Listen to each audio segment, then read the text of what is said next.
Bom, boa noite a todas, todos e todes. Hoje nós estamos recebendo o professor Paulo Fraga para iniciar mais um seminário do Grupo de Estudos da Violência, o GEV. Os seminários eles ocorrem de maneira híbrida, online, pela plataforma Conferência Web e também presencialmente na Sala do Metrópolis, coordenada pelo professor Alexandre Bergamo, no CFH aqui da UFSC. O professor Paulo Fraga, honrosamente presente, ele é bacharel e licenciado em Ciências Sociais pela Universidade Federal Fluminense.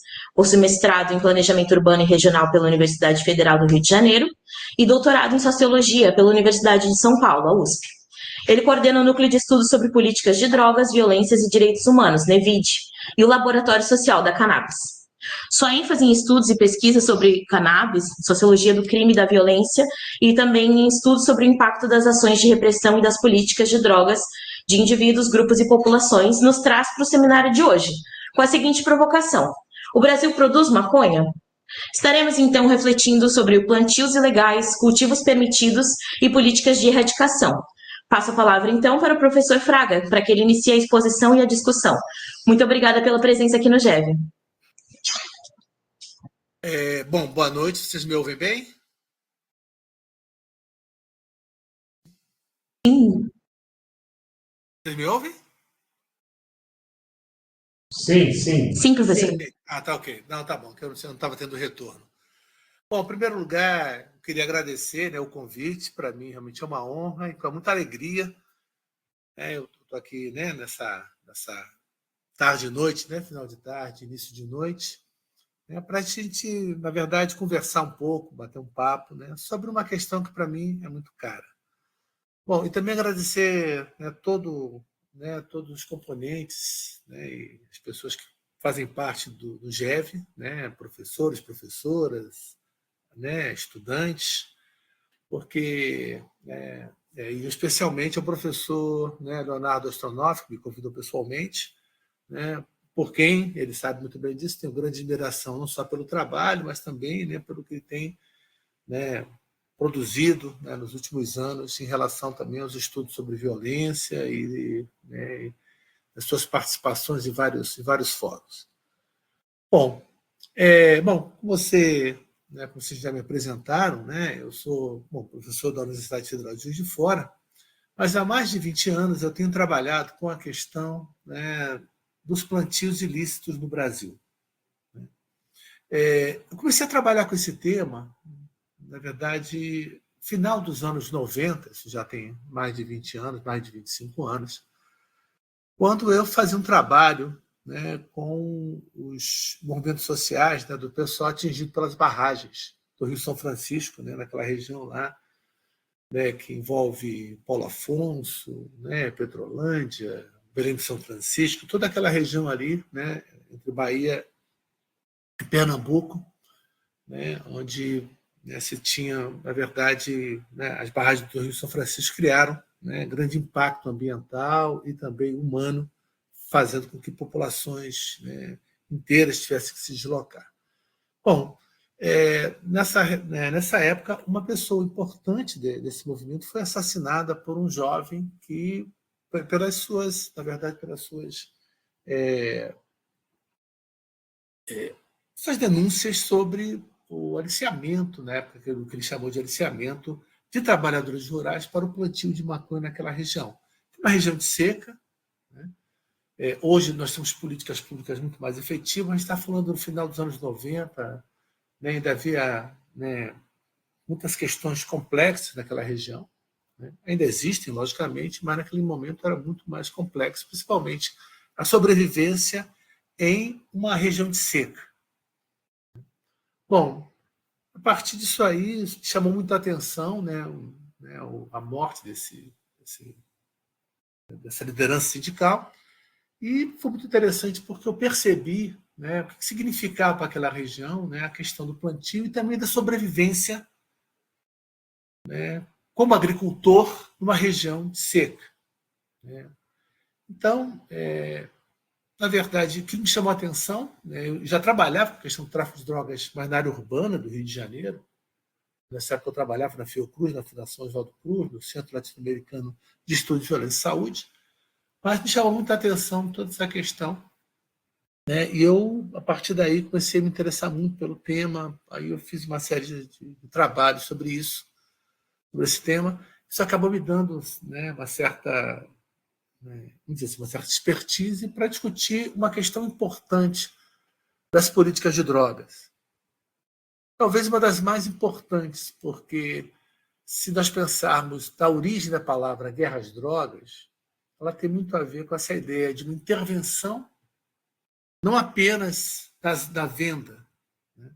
Ou seja, não apenas uma política de segurança pública local, mas, né, os países ditos consumidores, que na verdade para mim é uma nomenclatura, né, não correta, assim, uma nomenclatura que é incorretamente utilizada, eles acabavam intervindo, né, na ideia da produção das drogas, principalmente estou falando de drogas nesse momento, de drogas que eram produzidas a partir de plantas, né, principalmente, né, os opiáceos, a cocaína, a maconha e o haxixe. Então, todas essas questões foram importantes para a gente compreender, né, o que significava isso, né?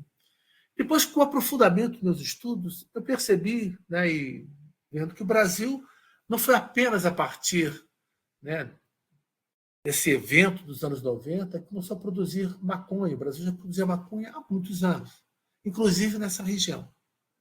E é interessante, né, hoje se fala muito do efeito balão, né, que é a ideia de, né, reprimir de um lado, mas, por outro lado, né, como você tem uma infraestrutura já montada, na infraestrutura montada em algum lugar onde se aperta, né, acaba tendo, né, consequências ou reflexos em outras regiões que até então você não tinha, né, os efeitos, principalmente, especificamente do plantio. Então, hoje eu queria trazer, né, já inicialmente falando sobre isso, queria trazer um pouco uma provocação sobre isso, né, que é uma pergunta. O Brasil produz maconha? Porque uma das questões que a gente discute é a maconha do Brasil, o Brasil consome, vem do Paraguai, na sua maioria, né, na sua grande quantidade, né, na sua grande produção. Né, aquilo que nós consumimos, a produção não é brasileira, isso é verdade. Atualmente, né, a maioria da maconha consumida no Brasil é produzida principalmente no Paraguai. Existe alguma coisa da Colômbia aqui, existe o haxixe do Marrocos que hoje chega, mas são quantidades bem menores do que, né, a do Paraguai, que abastece o Brasil. E também o Brasil produz hoje legalmente maconha. As associações canábicas, né, produzem maconha, mas para outros fins, que não esses que a gente está falando, que é a produção ilegal, aquela que é para o consumo social / recreativo, como a gente queira nomear. Então, eu queria discutir então um pouco hoje isso, né? O Brasil, enquanto um país produtor de maconha, e os reflexos, né, ilegais, né, os reflexos sobre os plantios ilegais, né? Os cultivos permitidos, falar um pouco sobre isso, eu gostaria de até falar um pouco mais, mas eu ainda estou com um estudo em andamento, depois eu vou falar sobre ele, e as políticas de erradicação. O Brasil, a gente vai ver, o Brasil tem uma política de erradicação desde os anos 40, né? Política sistemática, política elaborada, né, por órgãos do governo. O Brasil tem essas políticas desde os anos 40, né, desde a década de 1940. O Brasil tem, na verdade, já uma produção importante, né, de maconha, mas o Brasil, logicamente, né, a produção de maconha no Brasil ela não é suficiente para abastecer o mercado nacional. O Brasil é um grande, né, consumidor de maconha e a maioria da droga que vem, né, que é consumida no Brasil, vem do Paraguai. Bom, mas a gente vai ver ao final, no estudo que eu estou agora também encaminhando, a gente vai ver que a produção do Brasil tem aumentado e o que é mais específico, né, mais do que aumentado, ela tem se expandido para áreas que até então não se tinha plantio. Vou falar um pouco sobre isso, mas eu vou começar a minha exposição falando um pouco de um histórico, né, da erradicação do Brasil, né, das relações, né, do início da questão mesmo, né, da erradicação do Brasil e a perseguição um pouco, né, de alguns grupos em relação a isso, né, até termos uma política de erradicação da ideia de que o Brasil é um produtor. Eu estou passando aí, vocês estão vendo, né? Bom. Sim. Sim, ok, ótimo. Bom, uma questão fundamental a gente tem que entender, né? Eu tenho trabalhado um pouco no sentido de que, como trabalho há muito tempo com a questão específica da maconha, né, ou da cannabis, como a gente quer chamar, e é interessante percebermos como nos últimos anos, né, nas últimas décadas, né, uma linha, um campo de trabalho, um campo de pesquisa, né, nas ciências sociais tem sido dessa relação de humanos e não humanos. É um campo importante de renovação, né, e também, eu acho que significa para mim uma inflexão de novos conhecimentos sobre a sociedade, a relação entre humanos e não humanos. As plantas são muito importantes também na relação entre humanos e não humanos. Né? As plantas servem, né, para, né, para fins, né, das relações com o sagrado, né, de adoração, de hedonismo, né, e também com recurso medicinal e terapêutico. E que nos últimos anos a maconha tem sido muito demandada para esse fim, né, terapêutico e medicinal. Mas, quer dizer, a relação dos seres humanos com as plantas também são relações muito complexas e tem a ver com que está para além da mera exploração da planta para fins comerciais, né, ou para fins, né, para o sentido mais capitalista da exploração de uma determinada cultura agrícola. Né? Mais do que isso, os seres humanos sempre tiveram relações muito complexa com as plantas, sendo então as plantas e também os animais seres sencientes, ou seja, seres com os seres humanos fazem uma relação que passa a ser relação importante e complexa. Né? Em relação a algumas plantas, como a maconha, né, o que vamos ter, principalmente no século XX, mas não apenas no século XX, né, é uma relação, né, que essa relação acaba sendo, né, imbuída de recursos morais, políticos e financeiros que visaram justamente a sua proibição, a sua proscrição, principalmente, né, das plantas que têm, né, propriedades psicoativas. E aí as principais eu já chamei a atenção, que é a papoula, a folha de coca, né, e a cannabis. Né? Eu sempre gostei de fazer um pouco dessa distinção da cannabis, que ela é para fim de fazer aquilo que nós chamamos de maconha, e o haxixe, né? Já que o haxixe ele é extraído, né, da seiva do caule, embora a substância psicoativa seja a mesma, né? Tanto para a flor quanto para o caule, que é, né, o THC. Bom, e o que é importante é que aquilo que podemos chamar, né, da globalização dos princípios da proibição, né, dessas substâncias no século XX, né, mobilizaram muitos recursos, né, tanto em cada país como a nível internacional. Né, principalmente advindo desses acordos bilaterais e, principalmente, e mais notadamente, muitos recursos financeiros e também, consequentemente, também recursos bélicos.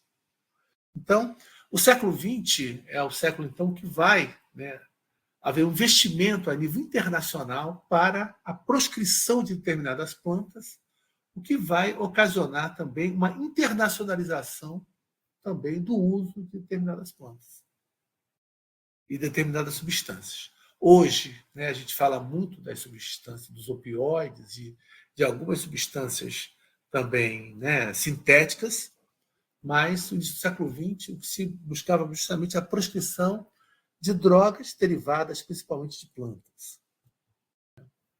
Então, o que eu queria discutir aqui, né, mais especificamente, né, nessa tarde e noite, é um percurso, né, discutir um pouco esse percurso de ações e fatos das políticas de erradicação e a dinâmica do plantio de maconha no Brasil nas últimas décadas. Né? Mostrar um pouco, né, quando falamos, né, desse percurso, nós vamos ver, né, ações governamentais, ou seja, políticas públicas, mas também vamos perceber, né, o envolvimento de determinados atores e atrizes, ou seja, né, no nível local, ou seja, daqueles que estão na ponta do plantio, né, e geralmente são aquelas pessoas mais perseguidas, né, aquelas que estão mais à frente das políticas de repressão, como também aqueles que financiam, aqueles, né, os governos também que acabam com as suas políticas, né, produzindo mais violência. Então, são essas questões que eu gostaria de discutir aqui, já que estamos muito acostumados a discutir essa questão quando estamos falando principalmente do tráfico, né, da venda do varejo. Mas eu queria falar um pouco mais aqui sobre os plantios no Brasil e, no final, a gente vai discutir um pouco de uma nova tendência que está havendo em relação aos cultivos, né, de maconha no Brasil. Bom, vou falar, então, de elementos históricos e estruturais sobre essa dinâmica dos plantios. Bom, começar com os conceitos introdutórios, né? Quando nós falamos de erradicação, né, a ideia da erradicação, né, ou da classificação de cultivos ilícitos, ela é um dos elementos originários da política proibicionista. A ideia de, principalmente, atacar né, a produção de uma droga na sua origem, ou seja, né, principalmente nas áreas agrícolas, já que a gente está falando principalmente das plantas, das drogas que têm origem em plantas. É isso, né? Maconha, haxixe, cocaína, o crack também. O crack, apesar, né, de parecer, mas logicamente ele é oriundo de uma planta, né, que é a folha de coca. E algumas legislações também nacionais, no caso do Brasil também, há uma relação direta entre tráfico e cultivo. A lei brasileira, por exemplo, ela, logicamente, vai depender de uma série de fatores, mas a lei mesmo ela não faz uma distinção significativa entre tráfico, a venda e o cultivo. Tudo entra como tráfico de drogas. Não temos especificação penal para a questão do plantio. O plantio entra como tráfico, isso desde os anos 30, como tráfico, como venda, né? Então não tem uma especificação. Mas a diferença significativa sociológicas e sociais, né, no tráfico e no plantio. A gente vai falar um pouco mais sobre isso, já que são atores e atrizes, são atividades muito diferenciadas em termos das suas ações. A erradicação de plantio é uma ação fundamental da política de drogas, né? E essa é a coisa que eu já chamei a atenção, que é buscar combater, né? Essa ideia do combate, né? Porque é uma guerra, né? O combate às drogas na sua origem. Bom, e como é que é isso no Brasil? O Brasil, né, tem um histórico muito interessante, né, sobre muitos autores já falaram sobre isso. Eu tenho um trabalho, né, que é dos 2010, 2015, não me lembro agora, né, que é uma pesquisa que eu fiz só em jornais, aí eu estou trazendo ele um pouco aqui, que tenta mostrar como havia toda uma produção, né, midiática, né, para justamente com a maconha, para que a maconha fosse, né, já perseguida, né? Isso aí, pensando nos profissionais fundamentais, eram os médicos, né, policiais e também, né, os jornalistas, né? Essas três categorias profissionais foram fundamentais para que formatássemos, né, uma concepção, uma ideologia sobre a questão da maconha e seus possíveis malefícios, né? E é muito interessante que a palavra maconha ela só começa a ser empregada na imprensa em 1930. Né? Antes disso, ela tinha outras denominações, né? Diamba, liamba, fumo de Angola. Né? A palavra maconha mesmo ela só passa a ser utilizada pela imprensa nos anos 30. Né?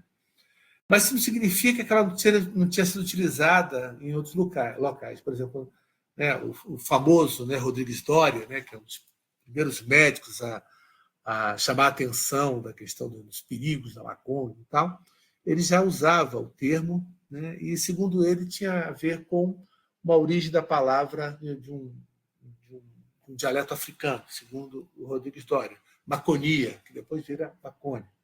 Né? Bom, e é interessante, aí é só em nível de ilustração, né? Em 1919, né, um jornal Parcial, né, do Rio de Janeiro, a reportagem chama A Maconha de O Ópio Brasileiro, né, fazendo uma relação de que a maconha tinha sua origem no Brasil, ou pelo menos ela aqui tinha um significado específico. E vocês podem ver nessa imagem aí, né, também retirada do jornal, dessa reportagem, maconha, a planta do diabo, entre outras coisas que acabam sendo chamada a atenção. Aqui também, nessas reportagens, é isso. A cidade infestada pela maconha, maconha erva da morte, maconha erva que embrutece. Ou seja, né, a imprensa foi fundamental para justamente criar uma ideologia sobre, né, a ideia da maconha. Né? E aí você tem, né, várias questões que estão envolvendo, né, a maconha já nessa época, né, que era uma relação, né, justamente, né, da maconha com a pobreza, né, com gente pobre, com classe submissa.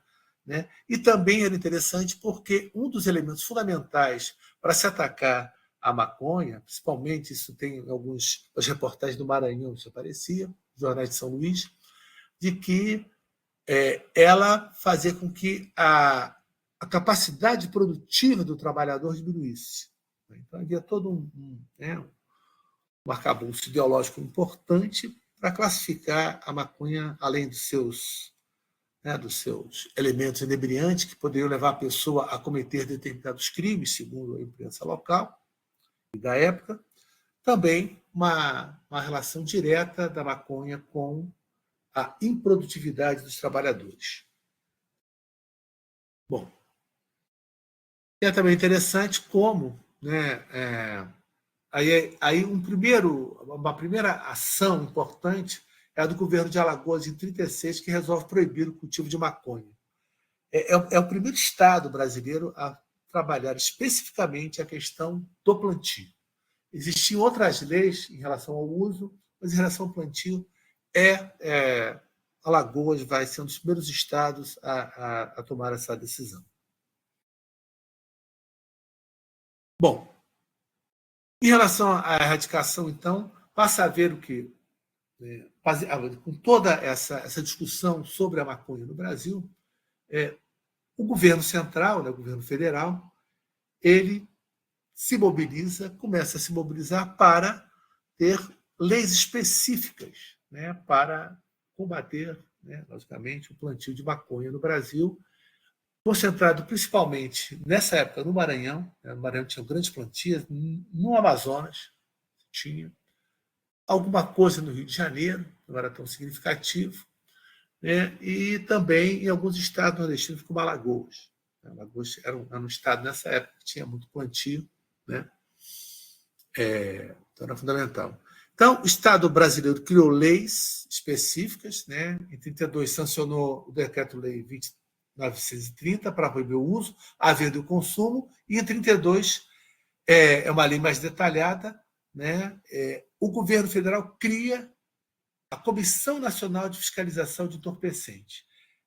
O CNFE passa a ser o primeiro órgão, né, governamental preocupado, realmente, ou não só preocupado, mas um órgão governamental dirigido, né, cuja função específica era justamente fazer uma fiscalização e, entre as suas ações, a erradicação.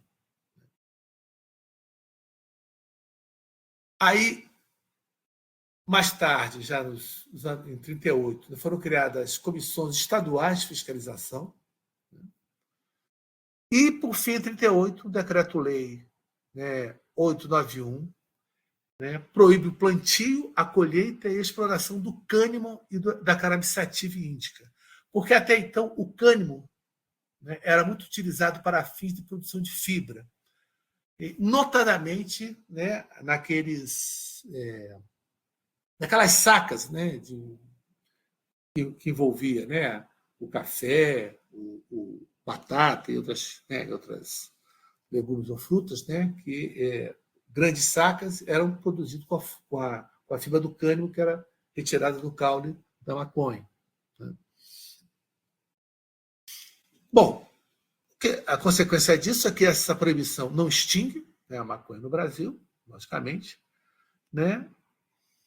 No entanto, passa a criar, então, uma ilegalidade, né?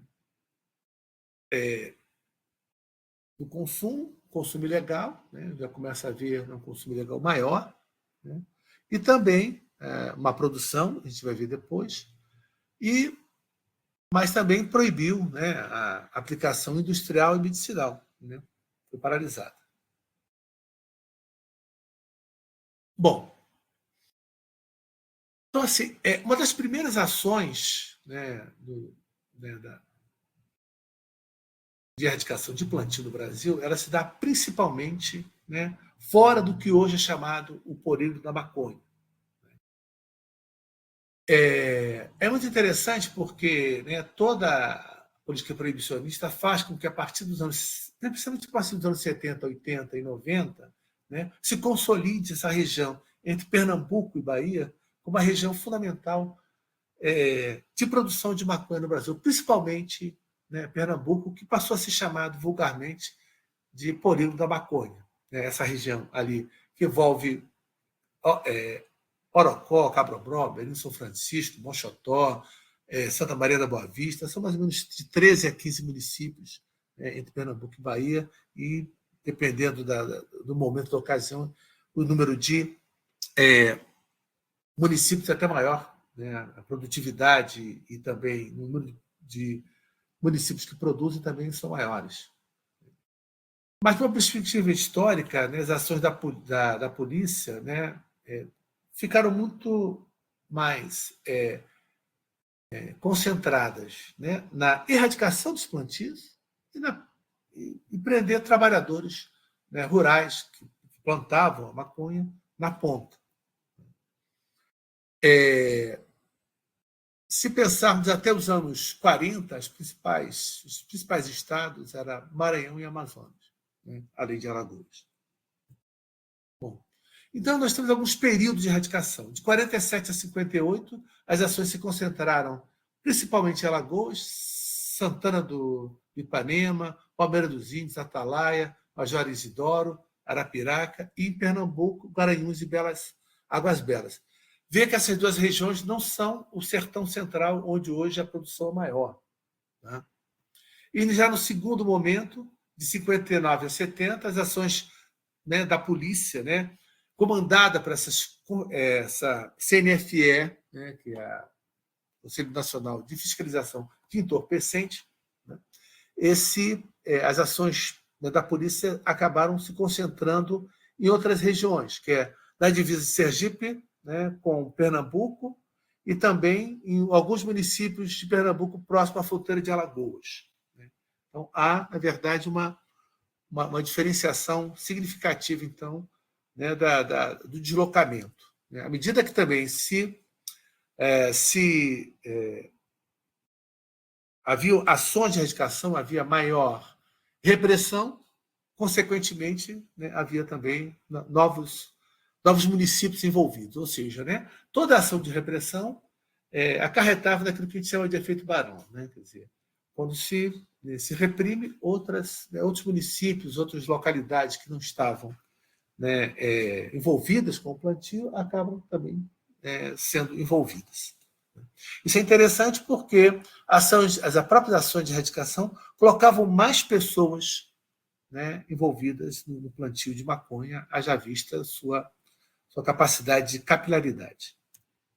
Bom, então, o terceiro momento, né, que é de 71 a 79, 78 a 79, né, que aí sim começa a haver uma localização do que hoje é chamado, né, o poreiro da maconha. Né. Essas ações são dispersas, né, e expressivas em todo o território pernambucano, né, e principalmente nas ilhas e ilhotas do Rio São Francisco, né, Mochotó e Pajeú, e além do Vale de Ipanema, né, e 42 municípios foram, né, alvos dessas ações de erradicação. Bom, no quarto e último momento, né, eu diria que é de 79 até hoje, né, as ações se concentram principalmente nessa região do sul e médio de São Francisco, com destaque para os municípios de Floresta, Belém de São Francisco, Betânia, Serra Talhada, né, e Cabrobó e Orocó. Tá? Hoje são contabilizados 3 municípios, né, se concentram mais, mas depois eu vou também relativizar um pouco desses números. Tá? Bom, quem são os atores e atrizes de plantio, de um modo geral, no mundo? A maioria das pessoas envolvidas no plantio são oriundas dos setores empobrecidos, né? E aí, se a gente amplia, né, o plantio, né, de plantas, né, para fins de produção de drogas, né, nós temos que incluir outros países, como a Colômbia, né, que tem a produção da folha de coca e também de papoula, né, para fim de opiáceos, principalmente heroína. Birmânia, heroína. Bolívia, folha de coca. Peru também. México, papoula e folha de coca. E Marrocos, principalmente, a maconha, ou seja, né, a cannabis para fim, principalmente do haxixe, já que o Marrocos abastece praticamente toda a Europa, né, com haxixe. E na cadeia produtiva, o elo mais frágil e menos remunerado é o cultivo. Se pensarmos, né, já teve um estudo mostrando, né, do quanto se paga, né, pela coca que sai dos laboratórios, né, lá da Bolívia e é vendido, por exemplo, né, em Los Angeles, né, chega a ser 12 vezes maior, né, o lucro dos vendedores em relação, né, à produção. O interessante é que, assim como no tráfico, o envolvimento de mulheres aumentou nos últimos anos, seja na plantação de coca quanto na plantação de outras plantas para fins, né, de produção de drogas. Né? E é um recorte racial importante, como os indígenas no cultivo de coca nos países antigos, de pessoas afrodescendentes, historicamente no Brasil, e de povos originários da papoula no México e em países orientais. E hoje, como se dá o plantio no Brasil? Tá? Bom, ele se dá ainda especificamente nas ilhas do Rio São Francisco, né? Uma importante divisão de gênero no cultivo. Né? Os homens ficam geralmente, né, acampados nas ilhas, as mulheres têm uma função importante, né, de fazer a feira. Né? No início eram grupos locais, né? Não, o Brasil, como já falei, não é o principal fornecedor para o mercado consumidor brasileiro. Né? Espalha-se para o território brasileiro nos últimos anos. A gente vai falar um pouco sobre isso. Né? Nos últimos 5 anos, estados como Pernambuco, Bahia, Ceará, Maranhão, Pará e Amazonas passa a ter também uma produção maior. E entre 2022 e 2025, 12 estados brasileiros sofreram ações de erradicação, né, pela Polícia Federal e pelas polícias estaduais, militares principalmente, né, e tem alguns estados que têm, na verdade, tem especificamente, né, alguns batalhões para isso, né, só para fazer erradicação, como no caso do Bahia e Pernambuco, né, você tem batalhões específicos para fazer a erradicação de plantio. E a presença de grupos criminosos que agem em nível nacional e internacional está sendo apontado como a principal, um dos principais responsáveis pela expansão, né, do plantio para outras áreas do Brasil. Não mais apenas a presença de pessoas locais no plantio. Isso aqui é um estudo que eu estou fazendo, né, a partir de dados, né, que vem da Polícia Federal e também, né, e alguns que eu tenho coletado com outras fontes, principalmente jornais, né, também, já que muitas vezes, né, a polícia não tem alguns dados sobre alguns estados, as polícias militares acabam não fazendo, né, também não fornecendo. Né. Se a gente tiver 2013, nós temos 3 estados onde foram erradicados plantios. Quando eu falo de erradicação de plantio, e estou apontando aí nos estados, nós temos que compreender também que as erradicações, né, significam plantios em que houve ação da polícia. No entanto, a gente sabe que a maioria das plantações não são erradicadas, elas passam para o mercado consumidor. Então, para chamar a atenção, né? Você vê aqui, né, que dos pés erradicados, Bahia e Ceará tem menos e Pernambuco tem mais. Temos aqui Pernambuco de 250 mil a 500 mil foram erradicados em 2013. Já em 2015 a gente vê mais estados erradicados. Pará, Maranhão, Pernambuco já com um número maior de pés plantados e Bahia em segundo. Em 2019, nós temos aí Pará, Maranhão, Pernambuco e Bahia. Né? Não há muita variação, né? Às vezes entre o Ceará e tal. Depois, deixa eu voltar aqui. Bom, aqui é importante a gente ver que Pernambuco continua sendo o estado onde tem mais pés erradicados. E, gente, esse último mapa foi o que fiz, não tem as coordenadas, porque eu não sou geógrafo, mas eu quis trazer especificamente para essa apresentação, e é a primeira vez que eu estou apresentando esse mapa, ele ainda é um mapa incompleto, mas eu estou falando, vocês podem ver, ó, que nos outros anos, né, nós temos aí 2013, 3 estados, 4 estados, né, 2019, 4 estados, e agora vamos ver entre 2022 e 2025. Né? Eu acabei não incluindo Alagoas, mas Alagoas também está. Tá? Nós temos 12 estados brasileiros entre 2022 e 2025 em que houve erradicação ou houve localização de cultivos ilegais para fins, né, para fins recreativos e também para fins social, de uso adulto. Né?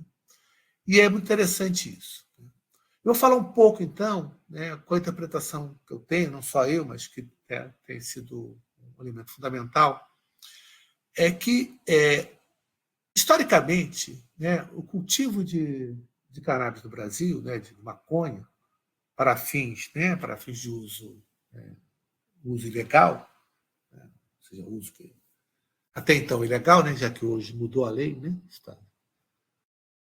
Bom, até então nós tínhamos quadrilhas locais, né, que faziam, né, a gestão do ato criminoso nesses locais onde tinham os plantios.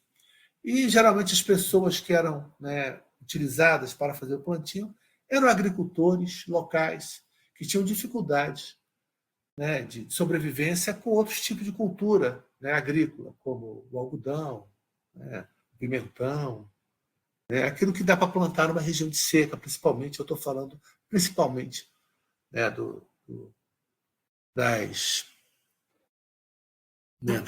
da região ali do Vale de São Francisco. No entanto, né, se nós, hoje, né, principalmente nos últimos 5 anos, isso tem mudado significativamente. Tá? Estados onde não existiam plantios, como Minas Gerais, né, Santa Catarina, né, onde vocês estão, né, recentemente foi erradicado um número significativo, né, uma pontuação significativa, com um número significativo de pés em Santa Catarina, né, mas também, né, Mato Grosso. Né, eu sempre me perguntei por que Mato Grosso, que é do lado ali do Paraguai, não tinha plantio. Eu sempre achei que havia uma barreira do agronegócio, mas parece que isso está caindo, né? Porque Mato Grosso também já foi encontrado nesses últimos 3 anos, né, plantio. E na região da Amazônia, o que é interessante é que é uma relação direta, né, do plantio com outras criminalidades, como garimpo ilegal, né, invasão de terras indígenas, né, e outras atividades, né, correlatas. Né, isso demonstra que o plantio, isso parece demonstrar que o plantio de maconha no Brasil parece ter entrado como uma atividade importante, ou pelo menos uma atividade que está sendo testada por grupos criminosos brasileiros que agem a nível nacional. Há há duas questões importantes que eu queria chamar a atenção. Durante a pandemia, né, o consumo, antes da pandemia principalmente, né, o consumo de maconha, né, principalmente nas capitais nordestinas, era apenas o consumo do soltinho, que era a maconha que vinha do Vale de São Francisco.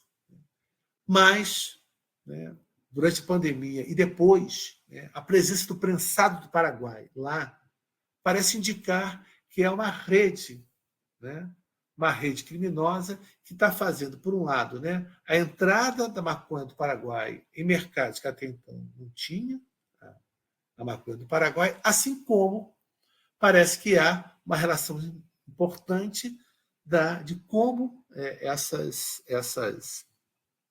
drogas, né, como essa droga específica, né, que a maconha, ela também passa a ser alvo de interesse de uma atividade criminosa para fazer o rodízio, né, das atividades ilegais de grupos que têm grande poder de variação das suas atividades criminosas.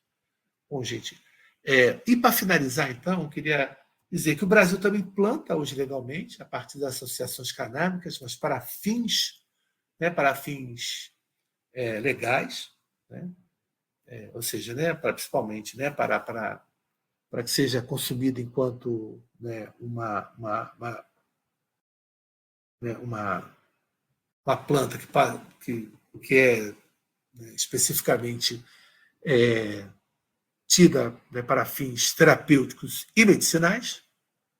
Isso é importante a gente observar, né? E hoje no Brasil tem cada vez mais, um número significativo, eu estou fazendo um levantamento, embora já exista um levantamento no Brasil, né, das associações canábicas registradas e não registradas. Né? O Brasil tem crescido muito, existem já estudos sobre isso. Né? Então, mas eu diria que a grande questão hoje que chama atenção no Brasil é esse último mapa, de como, de modo geral, os plantios ilegais estão fazendo parte, então, né, de outras atividades criminais. E, além disso, acho que tem uma questão importante, envolvendo pessoas que não são, muitas vezes, só do local, trazendo de outros estados, de outros municípios, para trabalhar no plantio. Né? Parece que essa tendência tem se mostrado como, né, relevante, né, nessa relação do aumento dos cultivos ilícitos no Brasil. Bom, para finalizar mesmo, né, eu queria dizer, então, né, que os cultivos ilegais no Brasil, então, né, ele tem todo um lastro importante de trajetória. Né? O Brasil planta maconha há muito mais de 100 anos. Né? Existem, logicamente, estudos mais históricos falando, né, que os portugueses trouxeram, né, das pessoas que foram trazidas para cá para serem escravizadas também trouxeram, cultivavam, etc., etc. Né? Mas, enquanto uma droga, né, de consumo mais largo, né, é o final do século XIX, início do século XX, e a partir de então começa a ter uma série de ações de erradicação que tem até hoje. Né? E eu diria que hoje nós temos um início de uma nova dinâmica, que a gente não sabe se vai continuar ou não, de cada vez mais estados e municípios brasileiros passarem a ter o cultivo ilegal de maconha e as consequências que isso pode ter, né, nas populações locais. Mas é uma tendência que pode não ser confirmada, mas que, pelo menos, tudo indica que, né, o panorama anterior tem sofrido uma mudança significativa de sair de uma região específica ali do Vale de São Francisco, né, seja em Alagoas e Sergipe e também Bahia e Pernambuco, e hoje está em outros locais. Ainda que, logicamente, a região do Vale de São Francisco continua sendo a região que mais produz no Brasil. O que tem sido interessante observar é o aumento da produção em outras regiões, cultivos muito significativos, como foi encontrado em Santa Catarina e em Minas Gerais, e também, né, o aumento da produção e da mudança também da produção, né, significativa, né, da forma de produzir. Tanto que, recentemente, foi encontrado, né, um plantio em Curaçá, na Bahia, e esse plantio ele foi encontrada placas, né, de energia solar que faziam todo o trabalho, né, que fazia toda fornecer energia para aumentar a produtividade tanto da colheita quanto da produção de maconha, né, na Bahia. Gente, vou ficar por aqui para as perguntas e eu posso depois, quem quiser aprofundar um pouco mais.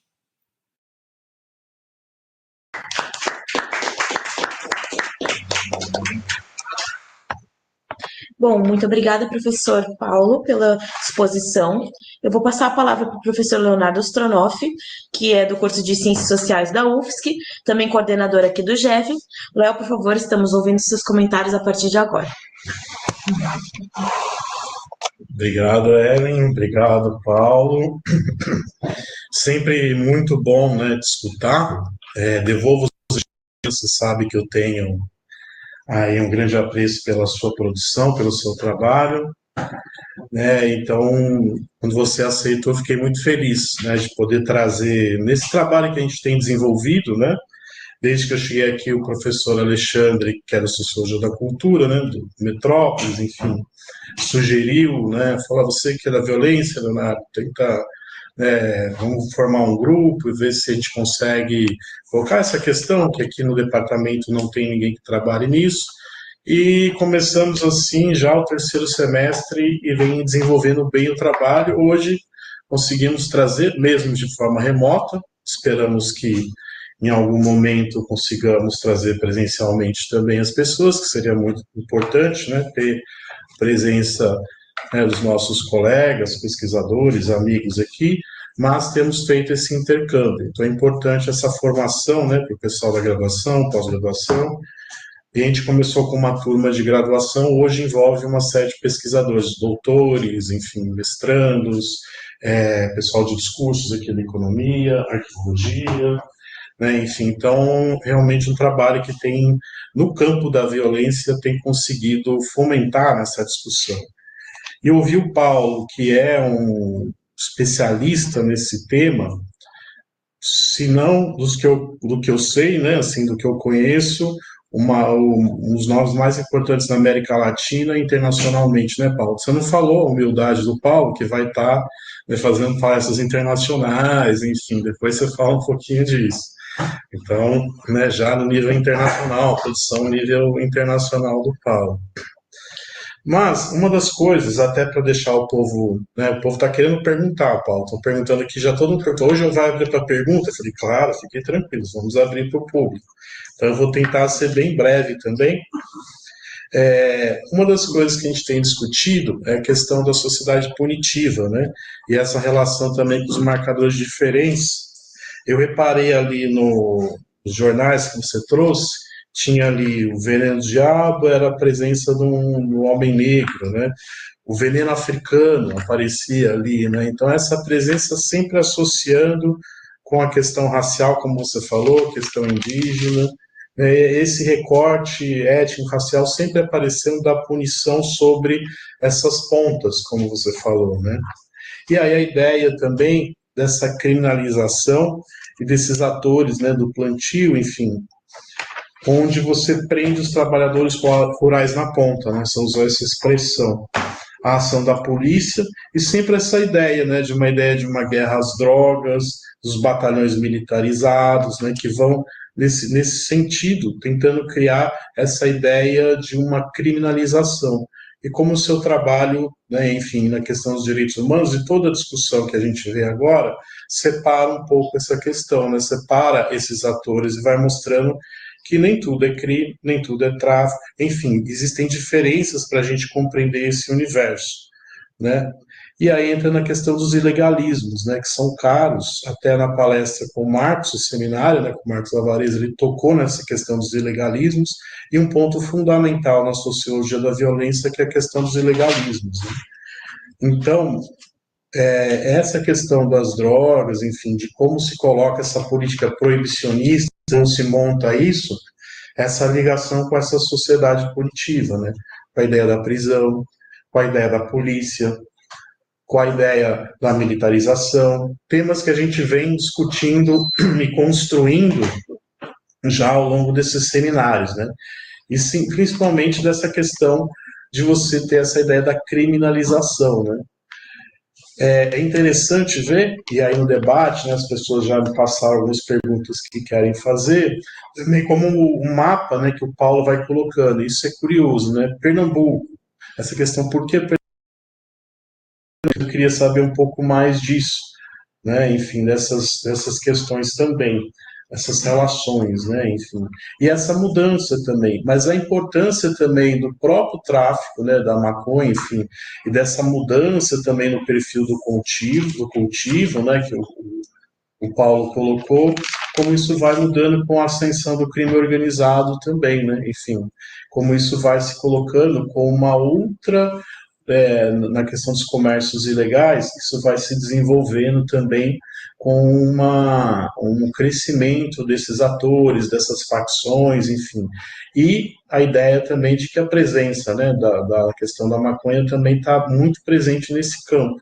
Mas como isso é sempre visto dessa forma, do crime, da criminalização, disso ser ligado sempre às minorias, né, às minorias étnicas, aos pobres, né, enfim.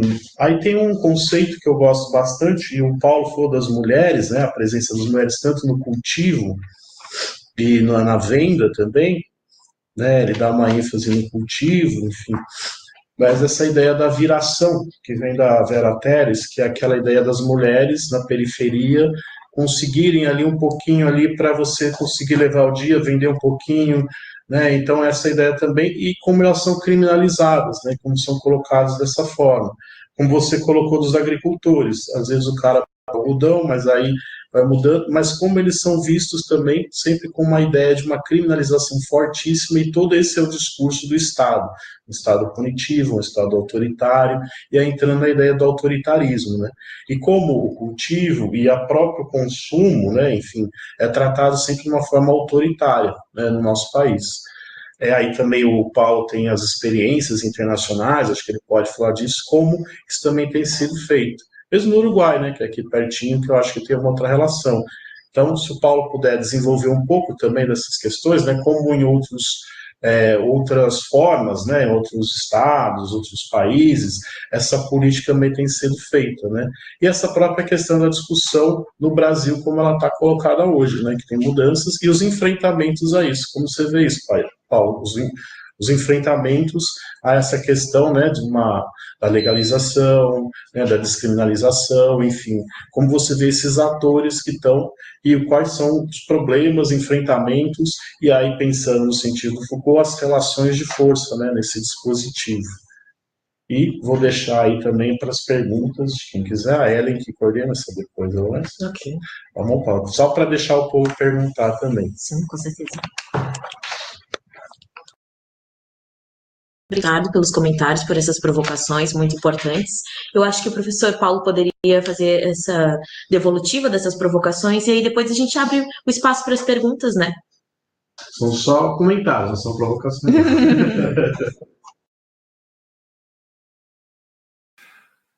Ô, Léo, não, muito bom essas questões, né, que você levanta para, né, o debate. Né? A primeira questão, né, que eu queria chamar a atenção, né, que você deu a oportunidade agora de eu poder aprofundar um pouco mais, é justamente quem são essas pessoas que estão, né, na ponta, que eu gosto de falar, né, na ponta da cadeia produtiva. É isso, são trabalhadores empobrecidos. Não é à toa que no Brasil, né, o plantio cresce justamente numa área de seca. Só quem produz de área de seca no Brasil é o agronegócio. Né? O agronegócio das frutas, né? Quer dizer, das uvas, né? Das frutas tropicais, né? Ali em Juazeiro, Petrolina, Lagoa Grande. Você tem aí um agronegócio que é, ao mesmo tempo, né, poupador de força de trabalho, né? E é muito interessante porque eu já tive, né, em uma vinícola, né, legal, logicamente, né, legal no sentido, né, dentro da lei, né? Você tem um tipo né, de cultivo que é do gotejamento. Fica se gotejando água ali, né? Você nem precisa de pessoas, você tem um mecanismo ali. Você só usa pessoas principalmente para a colheita. Então, assim, o agronegócio ele nem se apresenta como uma alternativa importante, né, de trabalho para pessoas que vivem né, em locais de seca. E, assim, durante muito tempo, né, o plantio de maconha se tornou uma alternativa de renda. Essa é a realidade, né, para pessoas né, que não conseguem plantar. O pequeno agricultor, né, ele não consegue plantar né, o pimentão, o algodão, né, porque é uma cultura muito difícil numa região de seca. 70%, não sei se esse dado ainda é esse, tá? Mas de 5, 10 anos atrás, 70% das pessoas, dos trabalhadores rurais, agrícolas, dos trabalhadores rurais brasileiros, estavam no Nordeste. E 70% que recebiam o dinheiro do Pronaf estavam no sul do país, né? Rio Grande do Sul, Santa Catarina e Paraná. Você tinha uma inversão muito interessante, né? Enquanto você não tinha incentivo para, né, o plantio, né, de agrícolas, né, e você tinha justamente isso no Paraná, por uma série de fatores, né? Prioridades, maior organização, né? Você tem isso. Então, realmente, né, você empurra as pessoas, né, quer dizer, a situação agrícola dessas regiões empurra as pessoas para estarem realmente se envolvendo com a maconha, né? Por mim, não tinha que ser. Né? Em 2015, eu dei uma entrevista para a Carta Capital, que eu falo assim: no dia que foi legalizado, né, nós tínhamos que. Né, essas pessoas que hoje, né, foram punidas, né, por plantarem maconha, né, de pequeno agricultor, ele tem que receber recursos especiais para plantar a maconha legal. Por que a gente não pode fazer isso? Uma política justamente compensatória. Isso é importante, né, porque você tem uma inversão, né, dos recursos e também, né, como regula essas relações, né? Então, essa é uma questão importante. Pernambuco ele também é fruto de dois elementos importantes, né? De haver uma cultura, né, muito antiga, né, de plantio na região, né, de pequenos agricultores, né, no sertão de Pernambuco, mas também o efeito do que eu avalio como isso, né, efeito consequência do efeito balão. Você reprime e você acaba indo para outro local. E é fundamental compreender isso. Isso acontece, por exemplo, também na Colômbia e outros países, né, que né, tem uma infraestrutura. Quando você já tem uma infraestrutura montada, recursos, não é muito difícil você sair de um local para ir para outro. No Brasil, você pode plantar maconha praticamente no país inteiro. Só no Pantanal que não, porque lá uma época do ano encharca, né? Então você não consegue plantar maconha. E em lugares muito altos, acima de 1.000 metros, você tem dificuldade realmente de plantar maconha.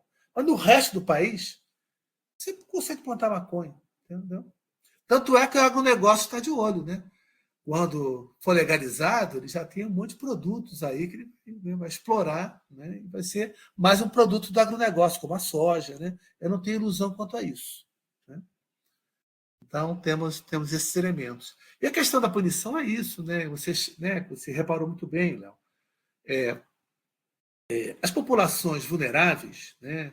Etnicamente vulneráveis, né? Como, né, as pessoas escravizadas e também, né, seus descendentes, né, sempre foram perseguidos no Brasil, né, são o grupo prioritariamente perseguidos, né? Tanto é que não é à toa, né, que esses jornais apareciam, né, justamente pessoas, né, descendentes de pessoas escravizadas. Então você tem isso. E em outros locais também, aí você tem uma inversão. No caso da Bolívia, são a população, né, tradicional, né, originária, né? Quer dizer, são grupos também vulneráveis dessas regiões. Também você tem isso da Colômbia, também um pouco. Colômbia menos, porque aí tem uma outra questão, né? Que a Colômbia também, se você tem no Peru e na Bolívia, né, povos tradicionais que sempre utilizaram a folha de coca como alimento ou como, né, para fins terapêuticos, na Colômbia você não tem muito isso. A Colômbia é fruto também do efeito balão, né?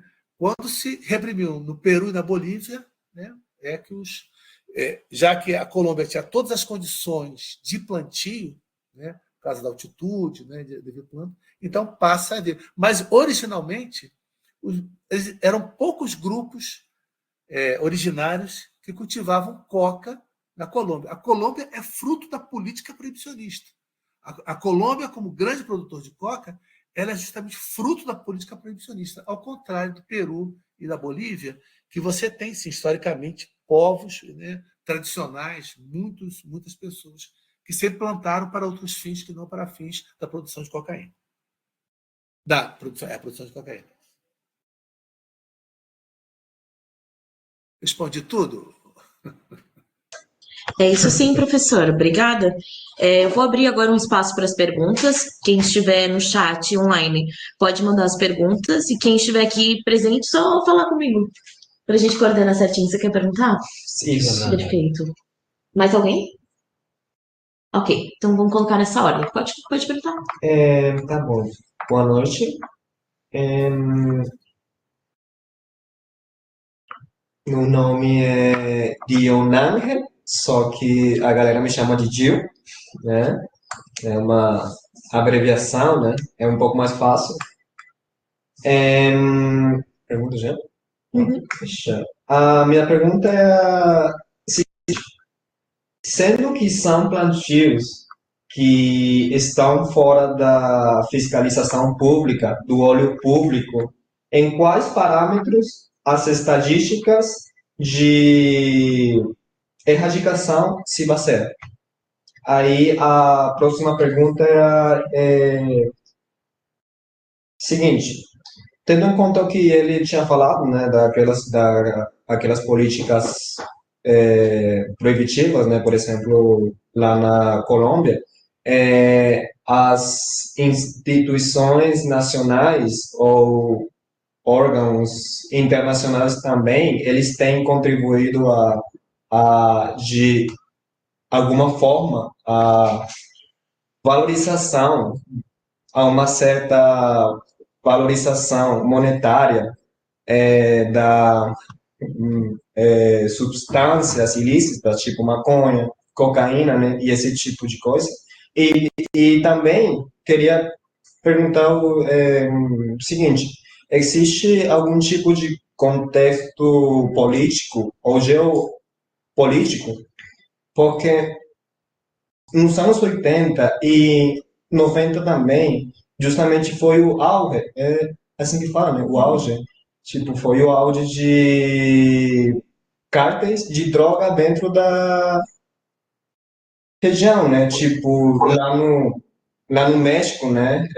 Por exemplo, tem um cara que se chama Caro Quintero, né? O cara tem 70 anos agora, alguma coisa assim, né? O cara foi um dos maiores narcotraficantes junto com Pablo Escobar, né? Lá na Colômbia. E aqui no Brasil, né? Também existem esse tipo de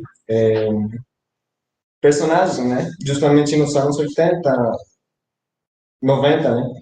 Também achei bem curioso, né? Que é um fenômeno relativamente novo, a questão das mulheres, né? Na distribuição, nos plantios e na venda desse tipo de substância, né? Cocaína, maconha, esse tipo de coisa, né? E é isso. Obrigado. Original. Sim, obrigada. Você quer perguntar? Só ele foi aqui, esqueceu de falar. Ele é da Venezuela, Sou viu, da Paulo? Venezuela. Só para Sim. situar. Venezuela. Ele estuda na UFSC, mas ele é da Venezuela. Isso, justamente. Ok. Sensacional. Então, boa noite, Paulo. Eu me chamo Wagner, eu estudo economia aqui na UFSC. E a minha pergunta é baseada naquele contexto que você citou, Santa Catarina, que teve a erradicação aqui de 138 mil pés aqui no Alto Vale Itajaí. Eu queria saber a sua opinião sobre a atuação da Polícia Federal e a Polícia Estadual nesse contexto da erradicação no Brasil. É basicamente isso mesmo. Isso. Obrigada. Professor, se puder responder. Tá ok. Desculpe, é Guilherme, porque realmente ficou ruim o som. Ele acha que está um pouco mais longe. É Guilherme? É Wagner. Wagner. Não, Wagner, o outro. Desculpe. Yolanda. Gil. Isso. Gil. Isso. Ô, Gilson, sua pergunta é muito interessante, né? E eu queria só chamar a atenção, né? Quem está trabalhando com essa questão dos plantios no Brasil, né, nós temos alguns problemas, né? Não temos estatísticas muito confiáveis de plantios, tá? E quando trabalhamos as estatísticas, nós temos que pensar duas questões, né? As estatísticas refletem muito mais o trabalho da polícia do que propriamente a realidade, né, dos plantios no Brasil, né? Ó, em média, no Brasil, né, isso nos últimos 10 anos, ou mais, poderia 20 anos, varia a erradicação entre 1.200.000 a 1.800.000 pés, né, de erradicação. Logicamente, não é só isso que se... provavelmente 4 vezes mais pés, né? Como acontecia no México, né? No México, quando teve nos anos 70, começou a aumentar muito a produção da maconha, principalmente da maconha, né, que ia, né, para os Estados Unidos, isso hoje não tem mais, mas os grupos, né, que comandavam, né, o plantio local, eles já deixavam lá um percentual para a polícia apreender, né? Geralmente era de 5% a 8% da produção era para a polícia apreender, para dizer que a polícia estava trabalhando e tal, e 92% do plantio ia embora, né? Não sei se isso acontece no Brasil, não posso te garantir isso. Porque a polícia brasileira trabalha principalmente com imagens eram de satélites, agora de drones, né? Para localizar plantios, né? Então, né, essa localização ela é uma localização muito, né, muito específica e geralmente não local. Eu tenho um mapa, né, que depois que estou publicando um artigo agora, que é justamente de uma região de Curaçá, entre Curaçá e Paulo Afonso e Glória, na Bahia. Ao longo de 5 anos, foram encontradas mais ou menos 127, eu acho, plantações de maconha. Ou seja, a polícia vai lá, erradica, mas no ano seguinte tem mais, né? Vai lá, erradica, e no ano seguinte tem mais. Então, assim, o papel da polícia, aí já respondendo um pouco o que o Wagner me perguntou, né? O papel da polícia é um papel burocrático também, né? É um papel de chegar lá e erradicar né, os pés que já foram, né, plantados. A polícia diz que ela espera, né, segundo, né, eu já conversei com policiais e tal, eles falam que eles esperam, né, a época de plantio para justamente, quando erradicar, tentar quebrar a questão do financiamento, porque na hora que eles vão vender, para justamente ter o lucro, aí a polícia vai lá e ela acompanha o crescimento da plantação e vai lá e erradica. Mas, apesar disso tudo, o plantio no Brasil tem aumentado e tem se diversificado. Agora, o aumento do plantio tem a ver com a saída, né, do controle de grupos locais para grupos nacionais, que agem seja, né, em negociação com grupos locais, mas que não tem mais a ver com aquela dinâmica, né, de grupos locais que plantavam, né? Tinha um famoso, que era tinha o nome de um cantor da Jovem Guarda, Gerry Adriani, que é um cara que ficou famoso, né, em Orocó, que ele era um grande, né, financiador de plantios, mas, né, depois que ele foi preso, aí surgiu outro grupo, eram famílias também, né? Os aracuãs com os bem-vindos plantavam muito naquela região do Vale de São Francisco. Hoje, eu diria que a dinâmica está mudando. Pode haver até esses grupos locais, mas eles só conseguem plantar com uma negociação com grupos nacionais. Por isso também que eu acho que está havendo toda essa experimentação para ver se é realmente um grande negócio plantar, já que existem grupos brasileiros que também já plantam no Paraguai, que disputam com grupos locais do Paraguai. E é por isso também que há a presença hoje do chamado prensado, né, em mercados onde só existia um soltinho. Isso faz tudo parte de uma negociação. Eu acho, né, de uma certa maneira, que o papel da polícia tem sido mais de tentar erradicá-la, ela sabe da existência disso, mas é um papel, né, que eu considero ainda bastante burocrático, né, ainda que a Polícia Federal, né, durante muitos anos, já tem feito esse trabalho, tem uma expertise, né, desse trabalho. E também, isso é interessante, né, a Polícia Federal também tem ações importantes. Né? Ela tem ações importantes no Paraguai. Ela ajuda a Senad paraguaia também a erradicar pés de plantas no Paraguai. Apesar disso tudo, apesar de toda a ação da Polícia Federal, né, é a Polícia Federal realmente que consegue ter um mapeamento. As polícias militares, né, estaduais, logicamente, elas atuam muito mais complementarmente às ações, né, da Polícia Federal, porque a Polícia Federal, digamos que tem ela consegue fazer a localização desses plantios e depois ela busca ajuda, né, cooperação com as polícias, né, militares estaduais.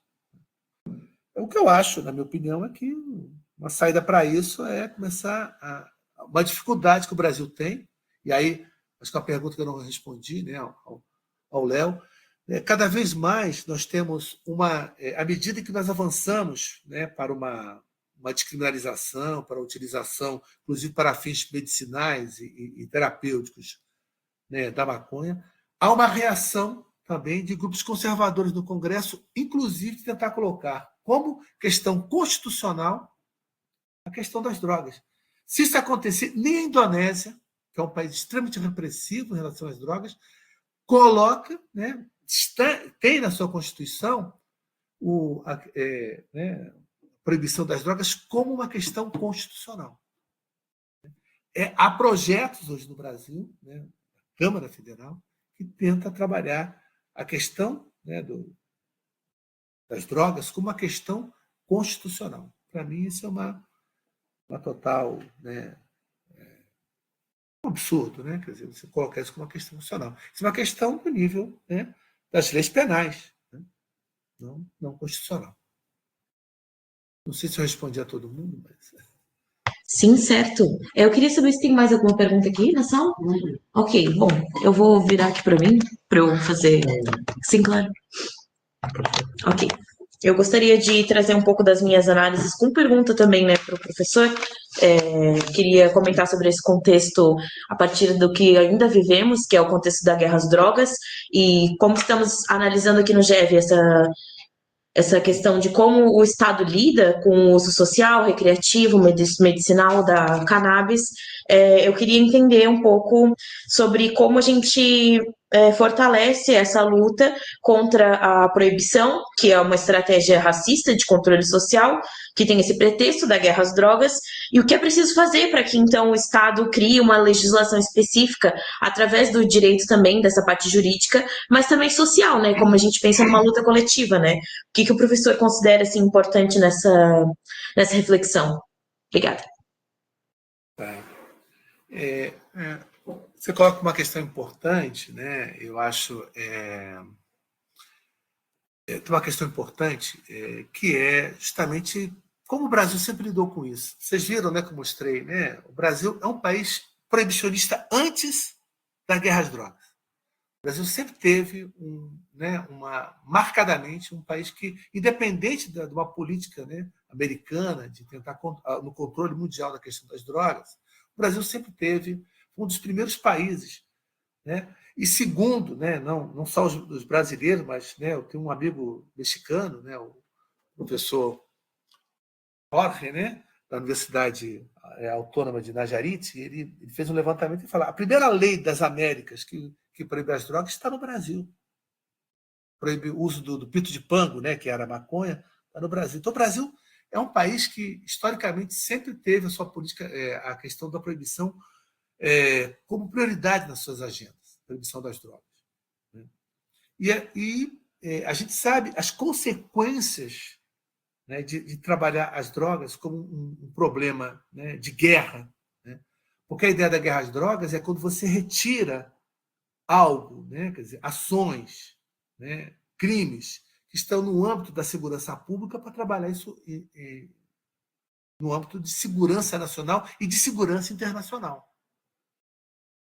Ou seja, né, o grande problema das guerras às drogas é quando deixou de utilizar as ações, né,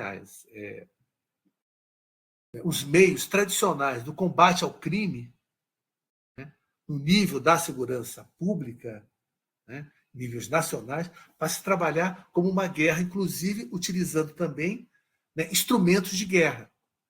Né? Isso se tornou uma coisa muito mais complexa. E eu não quero falar em números agora, porque eu não gosto de cair de ser traído pela minha memória, mas a verdade é o seguinte, né?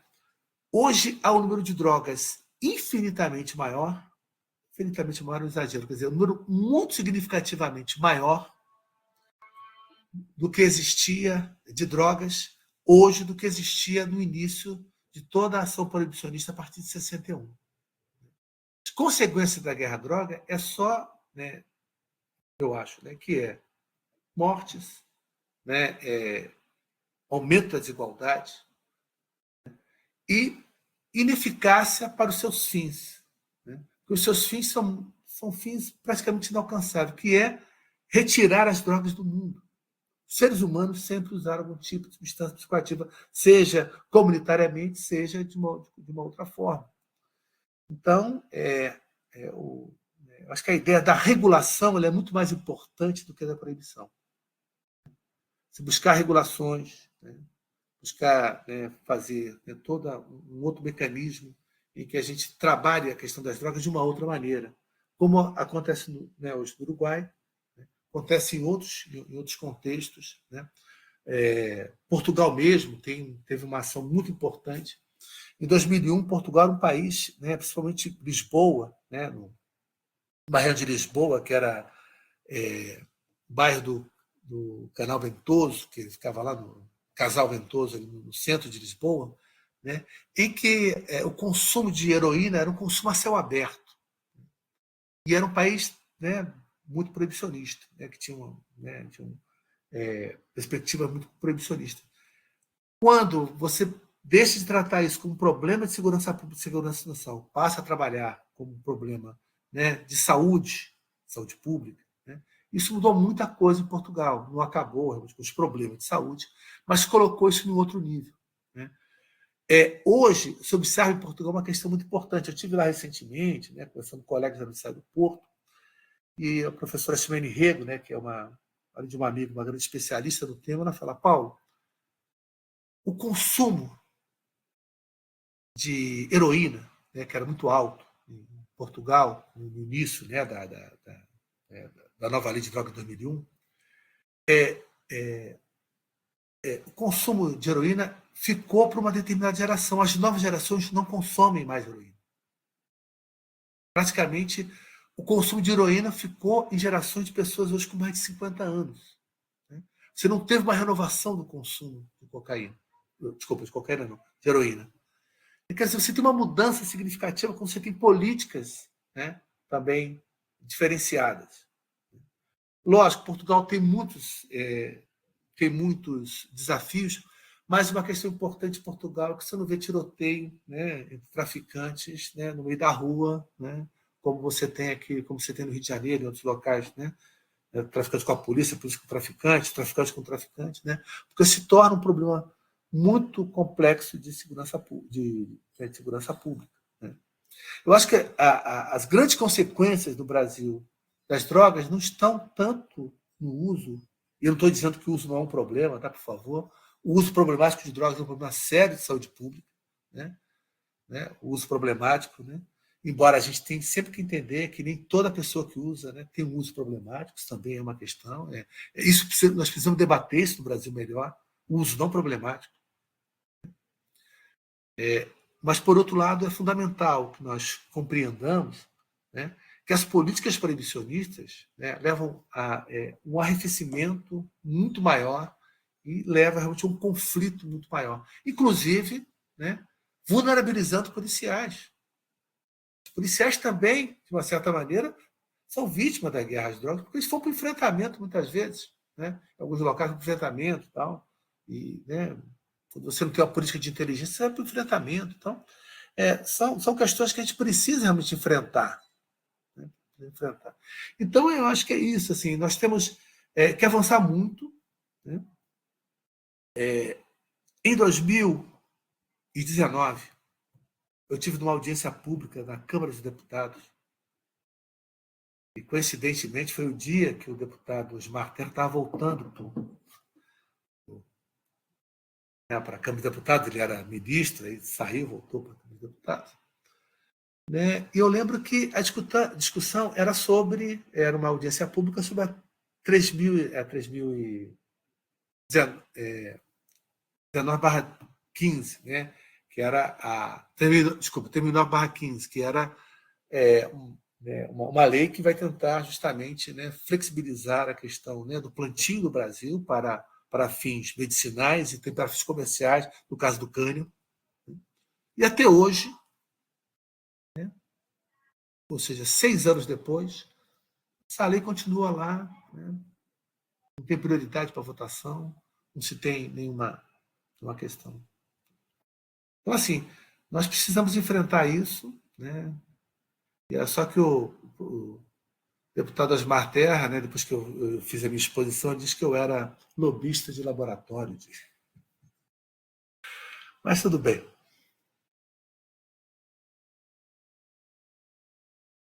Certo, professor, obrigada. O Léo tem uma palavrinha, um lembrete, na verdade. O Paulo vai estar no seminário, é Berkeley, Paulo?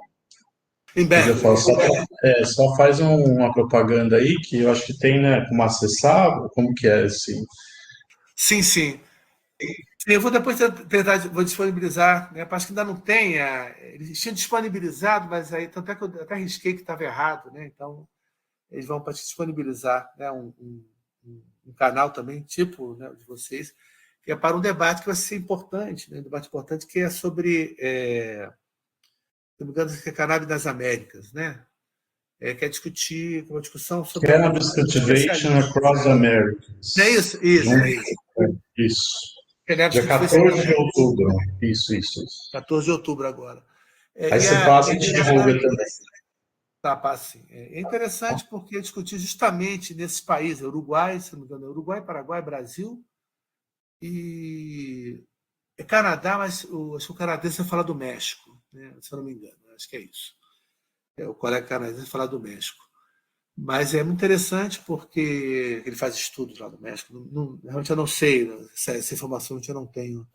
Mas tem o colega do Uruguai, né, que é o Restrepo, né, tem o colega do Paraguai, né, que a gente vai falar um pouco sobre isso, e eu vou falar sobre o Brasil. Né? O Cannabis Research Center, né, é um dos mais importantes, né, centros de estudos de cannabis dos Estados Unidos e fica em Berkeley, né, ou seja, na Universidade da Califórnia, né, de Berkeley. Então, acho que é interessante quem puder assistir, eu acho que vai ser, né, bem interessante, porque é um debate e o Michael Paulson, né, que é o atual diretor, né, um colega, ele fez até uma prefácio para o livro meu, um colega muito, muito interessante, e ele é um dos grandes especialistas dos Estados Unidos da legalização na Califórnia, mostrando as contradições também da legalização na Califórnia, né, no estado da Califórnia, né, que todas as, né, ao mesmo tempo em que você legalizou, mas é muito difícil plantar legalmente na Califórnia, tanto que anualmente na Califórnia ele mostrou uma cifra lá de um determinado ano, só na Califórnia tinha sido mais erradicado pés ilegais de maconha, né? Teve muito mais erradicação de pés na Califórnia do que no Brasil, para você ter uma ideia. No ano que foi 2020, ele mostrou alguns dados. E ele mostrando um pouco dessa contradição também, que lá você tem a legalização, você tem a possibilidade de plantio, você pode plantar, mas é tão difícil, né, você conseguir uma licença para plantar que aí as pessoas que plantavam legalmente continuam plantando ilegalmente. segundo, né, alguns estudos que ele tem falado, que são as contradições também de alguns tipos, né, de legalização, né, também num país como os Estados Unidos, né, onde hoje você tem um governo conservador que tenta, né, retroceder, né, alguns avanços, inclusive nessa área também. Bom, professor, eu quero agradecer essas informações e também o convite, né? Com certeza vai ser muito pertinente para o nosso debate também, estar te ouvindo lá. E eu queria passar então para as considerações finais que o professor possa vir a ter agora, e para a gente te ouvir um pouquinho também sobre essa finalização aqui da participação no seminário do GEV. Não, primeiramente, eu queria parabenizar vocês, né, não só pela organização, né, pela dinâmica, né, do seminário que vocês têm promovido, né, parabenizar, né, todos e todas vocês, né, por esse desafio, né, e é bacana, isso reflete a dinâmica da universidade, né, do departamento, né, dos grupos, né, e também, né, logicamente, parabenizar também o colega, né, o Leonardo, já falei, o Leonardo eu tenho grande admiração, o seu livro, né, eu falo que eu sempre brinco que é o nosso best-seller, né, recente da sociologia brasileira, né? Então, dizer que isso é interessante e dizer assim, né, que, né, é importante, né, acho que a gente continua com estudos nessa área. Eu trabalho há 20 anos, né? Eu tenho uma grande companhia nesses estudos, que é a professora Lilian Rosa, né, que ela foi professora, ela se formou inclusive na Unicamp, ela é da área de História, então ela é uma grande companheira, né? É uma grande estudiosa também de cânhamo, né? Ela recentemente terminou o pós-doc dela em Sevilha, né, com um grande especialista de estudos sobre cânhamo, então ela é uma grande especialista. Eu acho que é importante a gente, né, ter mais estudiosos sobre, né, desse tema, que eu acho que é um tema que talvez daqui a um tempo, né, espero, não por isso, né, a gente talvez tenha aí, né, aumento dos plantios e mais pessoas preocupadas com isso, né. Espero que não. Eu espero que a gente fale mais dos plantios legais, dos desafios, né, dos plantios legais, das associações canábicas, que também têm feito um trabalho muito importante, né, dentro da legalidade. E eu esqueci de dizer também que no Brasil a gente, né, tem pessoas que plantam legalmente nas suas casas, né, com habeas corpus preventivo. Né? Hoje, um mecanismo que você tem é isso. Né? Pessoa que precisa, né, que tem prescrição médica e está plantando, ela pode para a justiça dizer, olha, eu estou cometendo um crime e eu não quero cometer esse crime porque esse crime que eu estou cometendo, que é cultivar cannabis na minha casa, né, ele tem uma justificativa que ela é médica. Eu preciso do óleo, o óleo é muito caro, e eu não posso comprar. E vários municípios e estados hoje estão, né, com a perspectiva de distribuir pelo SUS o óleo de cannabis, né, os canabinoides, né, etc. Ainda é um projeto, porque a maioria do que foi aprovado, né, ainda não está efetivamente implementado. Né, a maioria dos municípios que o aprovou não implementou, mas é uma esperança. Né? A gente sabe que para algumas doenças, né, o CBD e até o THC, né, os canabinoides, de modo geral, ele é a única esperança, né, não para a cura, mas pelo menos para a diminuição sensível, né, dos sintomas. Quando eu estava em Portugal, em 2019, foi em Portugal, embora o Brasil tenha mais importância nisso do que Portugal, mas foi em Portugal a primeira vez que eu vi, né, o uso do canabinoide, que lá também lá se vende, né, em lojas específicas, no caso de uma criança, que ela tinha cerca de 100 e poucas convulsões por semana e passou a ter 30 por mês pelo uso do canabinoide. Olha a qualidade de vida, né? Você passa de 400 por mês para ter 20, né, convulsões. Né? E outras, né, doenças que as pessoas têm, né, que precisam ter acesso a um remédio. Né? E mais do que isso, eu sou a favor não só do uso terapêutico, mas também do uso, né, daquilo que a gente chama de, eu não gosto do termo, mas recreativo, ou social, ou adulto, né, como se queira. Né? Porque é isso, né? Ninguém tem que ser criminalizado por usar uma substância. Né? qual o crime de usar uma substância, né? Ou, né, a não ser que, em algumas circunstâncias, né, e tal, eu não tenho nenhum risco, né, basicamente. E uma educação. Eu sempre chamo a atenção que no Brasil se proíbe, mas não se educa para o consumo. Nós proibimos muito, educamos pouco. O proibicionista, ele não quer que se fale de droga na escola. E quando se fala, muitas vezes, é de uma maneira que eu tenho muitas críticas, né? E que não reflete, né, a realidade das substâncias.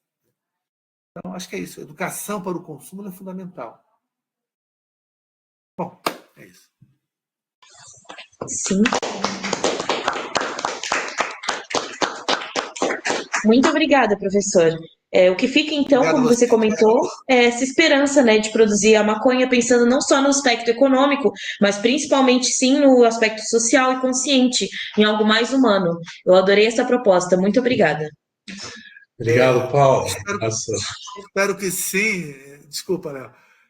Porque, né, segundo, né, o presidente da Argentina, a justiça social é uma aberração. Eu não acho, né?